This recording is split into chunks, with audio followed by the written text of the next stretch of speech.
gennaio il picco dei contagi, il 12 febbraio quello dei ricoveri, è l'ultimo modello previsionale del Veneto, mentre il virus continua a registrare il record di casi positivi. Zaia è una sfida giorno per giorno.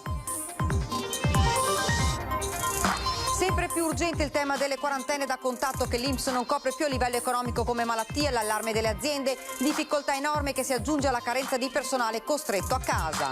A Palazzo Ferrofini il voto per scegliere i tre grandi elettori che andranno a Roma per votare il nuovo Presidente della Repubblica saranno il governatore Zaia, il Presidente del Consiglio regionale Ciambetti e il capogruppo del PD Fossamai. La scomparsa di David Sassoli, il cordoglio delle istituzioni e della politica, uomo di grande valore, lo ricorda Andrea Martella, suo compagno di partito nel PD, in Consiglio regionale un minuto di silenzio. Esce di strada con l'auto, la vettura colpisce il pilastro di una recinzione e si ribalta su se stessa. Tragedia questa mattina a Poiana Maggiore, nel Vicentino muore una 82enne. Hit Show, la fiera delle armi, anche quest'anno non si farà, annullata già lo scorso anno a causa della pandemia. L'evento fieristico di Vicenza dedicato alla caccia e al tiro sportivo è stato rinviato al 2023. Chioggia scelta dal New York Times fra i 52 luoghi del mondo da visitare nel 2022, definita da Venezia in miniatura, viene proposta come deliziosa alternativa per un viaggiatore alla ricerca di destinazioni meno note. Buonasera, ben ritrovati, lo avete dunque sentito dai titoli. Il 23 gennaio il picco dei contagi, il 12 febbraio quello dei ricoveri, è l'ultimo modello previsionale del Veneto, mentre il virus continua a registrare il record di casi positivi. Intanto si apre la questione delle quarantene che l'INPS non copre più a livello economico. È una salita di cui ancora non si vede il culmine, quella del Covid in Veneto. Per arrivarci, secondo i modelli di previsione, occorreranno almeno altri 10 giorni. I contagi hanno registrato nelle ultime 24 ore una nuova impennata, 21.504 i nuovi casi con 29 decessi. Le giornate di oggi valgono 5 giornate della peggiore ondata del dicembre 2020. Siamo preoccupati perché siamo a 1.900 persone ospedalizzate, delle quali 215 in terapia intensiva, e che sono per il 75-80% non vaccinate.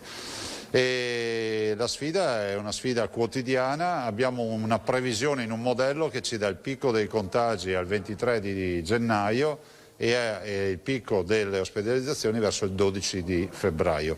Speriamo non sia così. Il momento di maggior stress degli ospedali lo si avrà quindi tra un mese, anche se l'incidenza dei ricoverati è nettamente inferiore a quella di 12 mesi fa. Se il numero dei pazienti delle terapie intensive rimane stabile a 215, continua a salire quello dei ricoverati in area non critica, 1680, con un aumento nelle 24 ore di 88 unità. Gli attualmente positivi nell'intera regione hanno superato la soglia dei 200.000, ma tra quarantene da contatto e isolamenti fiduciari i veneti costretti a casa sono molti di più. E per i lavoratori si apre una questione molto seria. Dal 1 gennaio l'INPS non parifica più il trattamento economico della quarantena a quello della malattia. Questo significa che molti che verranno quarantenati dovranno prendere ferie oppure saranno assenze non retribuite. Direi che è anche un incentivo in minima parte anche a non dichiararsi più magari contatti di positivi. Spero vivamente che a livello nazionale la quarantena, se si fa, venga ripristinata al pari di una malattia. Zaia non esita a sottolineare come questo sia allo stato attuale il più grosso problema in campo, ribadendo l'invito al governo a rifinanziare la copertura dei periodi di assenza dal lavoro causa Covid.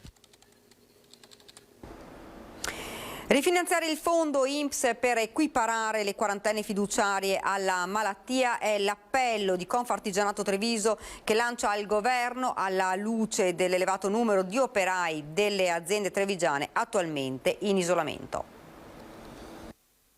Tutte le persone che sono a casa in quarantena preventiva senza essere positivi, passatemi il termine, oggi il nostro governo dal 1 di gennaio non ha più finanziato il fondo INPS e quindi praticamente non hanno diritto e titolo ad essere comunque risarciti come fosse una malattia. Dal 1 gennaio infatti i casi di quarantena o isolamento fiduciario non sono più equiparati alla malattia e questo a causa del mancato rifinanziamento del fondo INPS da parte del governo. I lavoratori dunque, contatti di un positivo, una volta esauriti i permessi o ferie, avranno un'unica prospettiva. Gli viene decurtato lo stipendio in quanto quelle ore non gli sono pagate in nessun modo.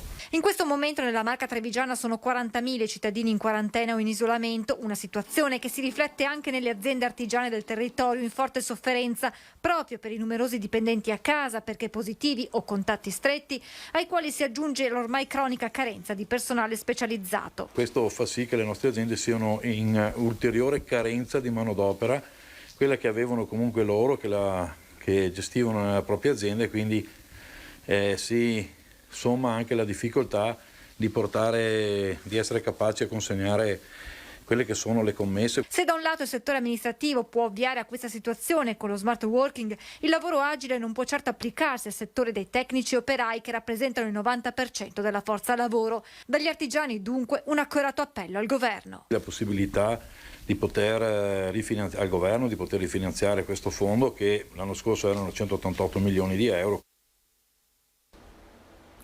Sul rifinanziamento del fondo INPS per equiparare la quarantena fiduciaria alla malattia interviene il direttore generale dell'Istituto di Previdenza.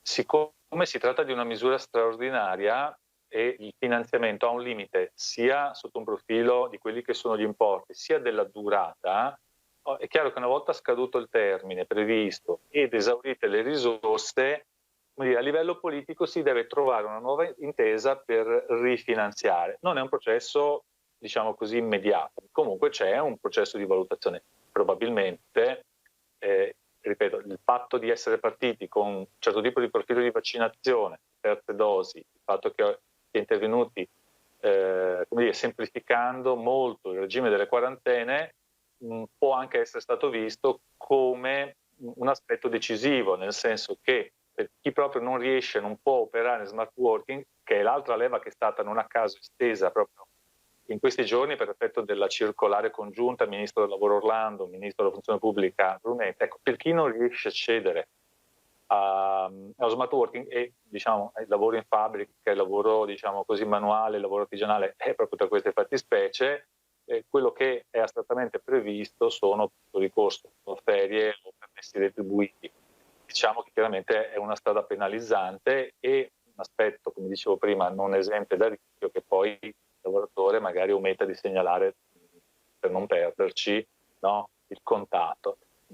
Quindi può anche essere che, vista l'enorme estensione, no, dei contatti che c'è stata nel giro di poco tempo, qui abbiamo visto anche delle norme pensate in un certo momento, dopo 1, 2, 3 settimane hanno visto una loro rapida obsolescenza. Io assolutamente non escludo che si intervenga andandolo a rifinanziare. Il Consiglio regionale ha scelto i 3 grandi elettori che rappresenteranno il Veneto alla votazione del nuovo Presidente della Repubblica. Sono Luca Zaia, Roberto Ciambetti e Giacomo Possamai. Votanti numero 46, hanno ottenuto voti Zaia 37, Ciambetti 36, Possamai 9, Soranzo 1. Risultano eletti Zaia, Ciambetti e Possamai. Il Presidente della Regione, il Presidente del Consiglio regionale e il capogruppo del principale partito d'opposizione, 2 vicentini e un trevigiano, parteciperanno all'elezione del prossimo Capo dello Stato in qualità di grandi elettori del Veneto.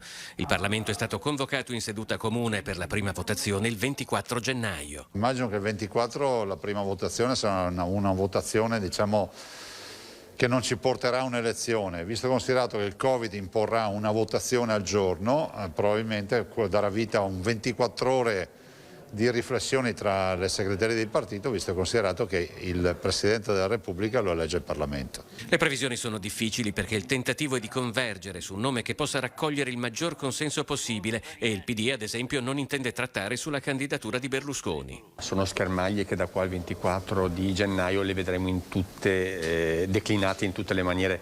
È una cosa che avviene ogni 7 anni, quindi non mi sto stupendo di nulla. Capiremo, vedremo nei giorni immediatamente appunto precedenti alle prime votazioni quale sarà il vario clima. Serve un Presidente della Repubblica che assicuri all'Italia nel prossimo anno e mezzo, ma ovviamente anche oltre, stabilità per portare avanti il PNRR e ovviamente la guerra contro la pandemia. Giacomo Possamai non ha partecipato alla votazione che lo ha nominato grande elettore in quanto risultato positivo al tampone, una condizione che non ne pregiudica la carica visto l'ancora ampio margine disponibile. Tra i consiglieri intanto nessuno azzarda previsioni sul prossimo inquilino del Quirinale. Credo che si debba trovare una soluzione che riesca a gestire sia l'elezione del Presidente che la prosecuzione del governo, perché se no ci troveremo scoperti sul fronte dell'esecutivo. È una situazione in divenire, nel senso che la vera partita poi inizierà a partire dalla terza votazione e allora là capiremo veramente che cosa si intende fare. Sono fasi delicate nelle quali non intendo entrare per quanto riguarda appunto il ruolo che ho all'interno della Regione del Veneto. Siamo alla cronaca, ha avuto un esito mortale il drammatico incidente automobilistico avvenuto questa mattina nel Basso Vicentino. Poiana Maggiore. Una donna di 82 anni ha perso la vita questa mattina a seguito di un incidente stradale. L'anziana signora alla guida della propria vettura stava percorrendo via Ponte Cazzola verso le 10 quando, per cause in corso di accertamento da parte dei carabinieri, ha perduto il controllo del mezzo finendo fuori strada. L'automobile ha travolto il pilastro di recinzione di un'abitazione finendo coricata sul fianco. È stato necessario l'intervento dei vigili del fuoco per estrarre il corpo della pensionata. Inutili i numerosi tentativi di rianimarla eseguiti dal personale del SUEM, che alla fine ha dovuto constatarne la morte. Ed ora nel veneziano ha tentato di uccidere la moglie davanti al figlio di 11 anni, l'efferata violenza a Favaro Veneto. Ha preso la moglie a pugni in faccia, minacciandola di morte e tentando pure di soffocarla, strangolandola con le mani nude al collo. L'efferata violenza davanti al figlio di 11 anni perché lei si era rifiutata di avere un rapporto intimo con lui, completamente ubriaco. La terribile aggressione domenica a Favaro Veneto, nella notte tra domenica e lunedì 10 gennaio. Subito sul posto gli agenti delle volanti giunti in seguito alla segnalazione dei vicini, richiamati dalle forti urla. Subito allontanato d'urgenza dalla casa familiare il marito violento, che si trova ora a disposizione della Procura di Venezia. La moglie, che ha denunciato il fatto per la prima volta, sebbene in forte stato confusionale e con visibili lesioni al volto, è stata condotta presso l'ospedale dell'Angelo di Mestre per le cure del caso. Ed interviene l'ex procuratore della Repubblica Antonio Foiadelli sullo stato della procura trevigiana alle prese con una grave carenza di organico, come ribadito nei giorni scorsi dal procuratore facente funzione Massimo De Bortoli. Problema di lunga data, dice, che solo la politica può risolvere. L'argomento, dico purtroppo, non è nuovo.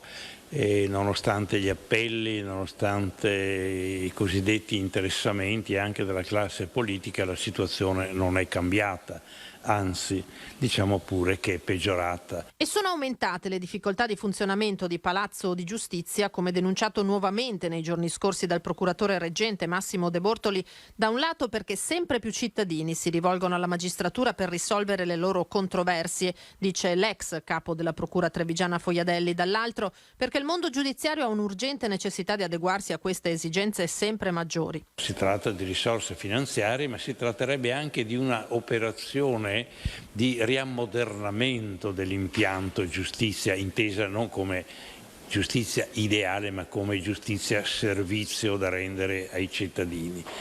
Ora questo esigerebbe un progetto di ampio respiro che fino a questo momento è mancato e certamente non può partire dall'ordine giudiziario ma può partire soltanto dalla politica. Occorre mettere la magistratura nelle condizioni di superare periodi critici come lo è quello di oggi e degli ultimi mesi per Treviso alle prese con l'imponente inchiesta Veneto Banca, ma l'assetto su cui si basa il lavoro dei giudici è superato, dice Foiadelli, tarato su realtà passate. Non possiamo pensare che che si possa continuare con l'aratro trainato dai buoi quando evidentemente la meccanizzazione ha fatto progressi da gigante.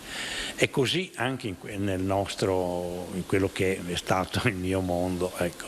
Per cui occorre veramente fare una riflessione, non basta parlarne. A chi spetta, io non ho esitazioni nel dire che spetta a un progetto politico dove occorrono grandi convergenze ma anche grandi risorse.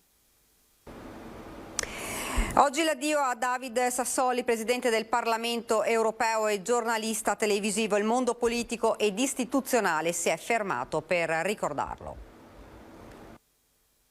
È morto nella notte al centro di Aviano, dove era ricoverato da qualche tempo, David Sassoli, 65 anni, presidente del Parlamento europeo e giornalista televisivo. Il mondo delle istituzioni perde un interprete serio ed equilibrato che ha improntato la sua attività europea al confronto e al dialogo, che sono la stella cometa della democrazia.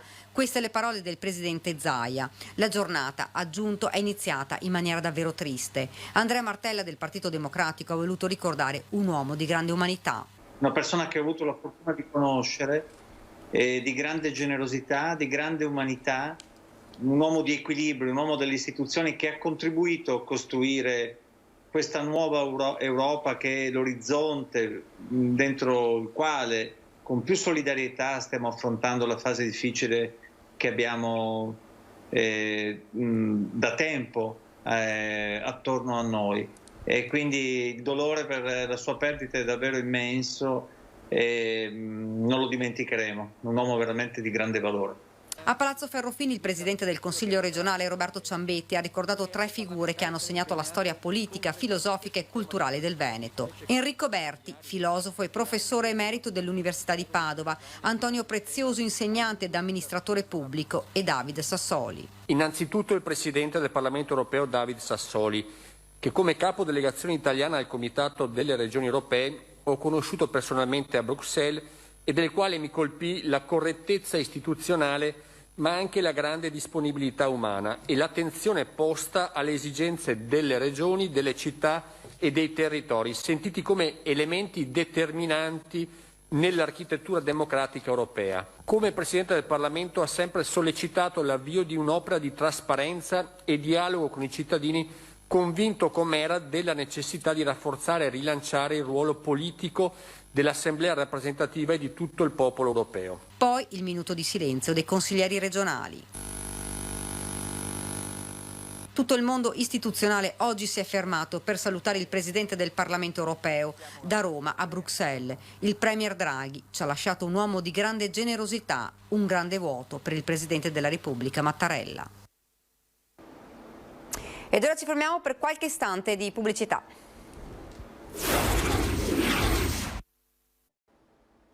Rieccoci nuovamente in studio. La linea di alta velocità Padova-Bologna si farà, lo annuncia l'onorevole forzista Roberto Caon, che in Parlamento si è speso per la realizzazione di quest'opera.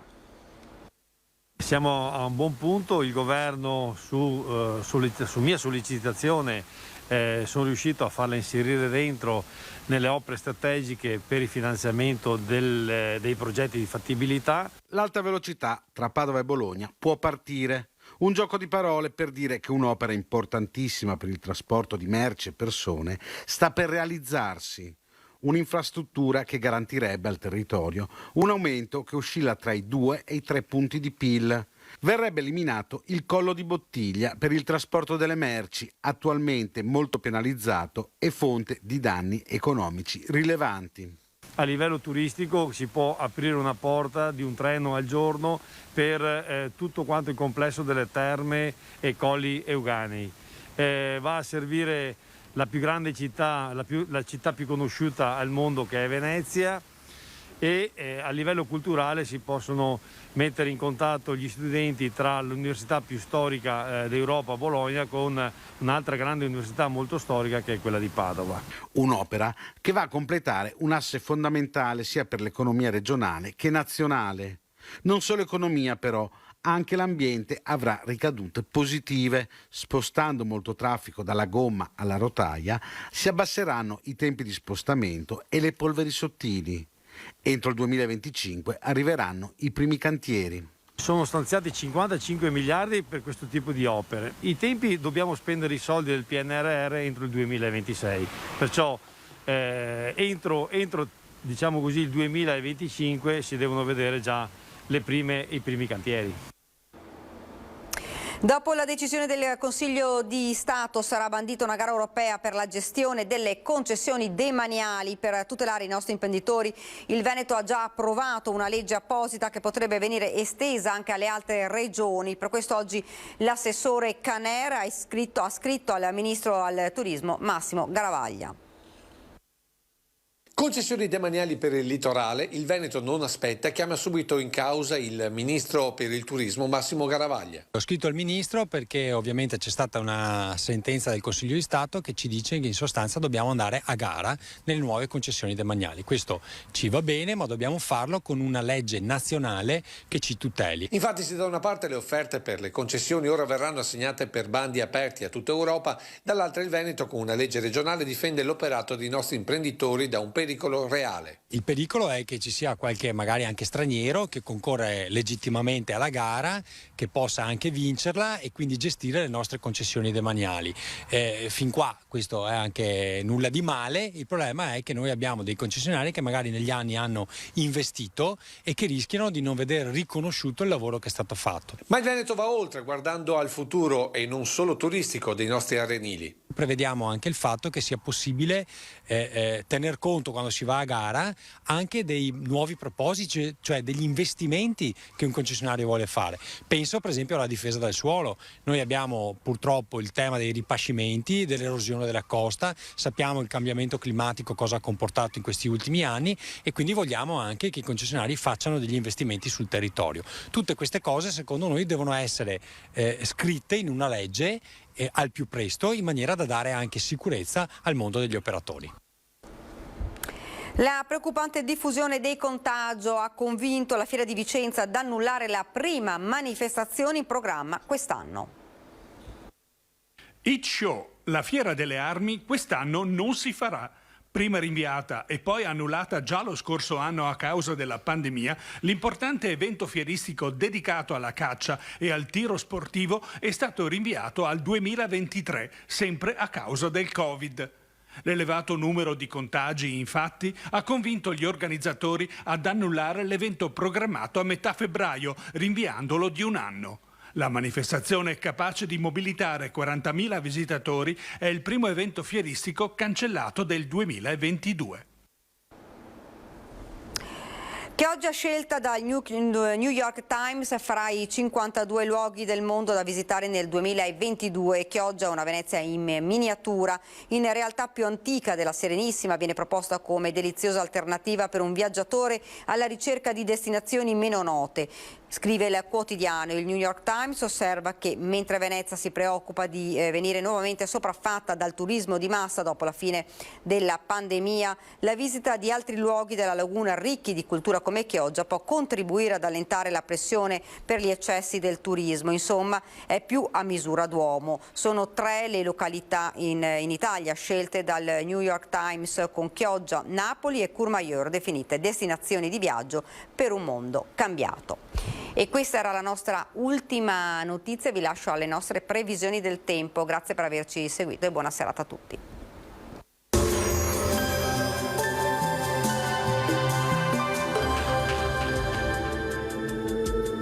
Bentrovati ad un nuovo aggiornamento meteo. Anticiclone delle Azzorre, tempo stabile dunque, ma il contesto climatico sarà ancora piuttosto freddo. Vediamo il dettaglio di mercoledì 12 gennaio. Sul Veneto la grafica ci mostra una situazione decisamente buona, ci attende una giornata asciutta e all'insegna del sole, come vediamo. Il cielo sarà sgombro da nubi ovunque. Temperature come detto fredde, minime sotto zero dappertutto, massime invece comprese tra i 4 e i 6 gradi. Ci spostiamo ora sul Friuli Venezia Giulia, dove avremo poche novità, sempre ampio soleggiamento, il cielo sarà sereno e limpido. Temperature minime tra -3 e -1 grado, massime invece comprese tra i 4 e i 6 gradi. Infine diamo uno sguardo al Trentino Alto Adige, dove non cambia la situazione, non sono previste piogge degne di nota, tanto sole anche qui e cielo sereno o poco nuvoloso. Temperature minime intorno ai -3, -2 gradi, massime infine sui 5 all'incirca. Dal meteo di Antena 3 per ora è tutto, grazie per l'attenzione e arrivederci.